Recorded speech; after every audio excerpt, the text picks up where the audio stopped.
বছৰে আগদিনা গিৰিয়েকে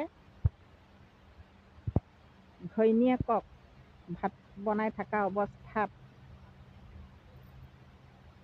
মদ খোৱাৰ বাবে কিবা এষাৰ তাই কৈছিল। কৰচুলখনেৰে এনেকে মাৰিলে তাইক।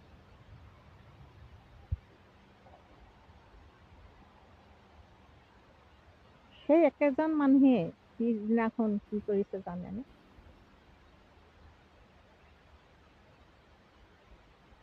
ভাই বোৱাৰীয়েকৰ পৰি আঁঠুত দুখ পাওঁতেই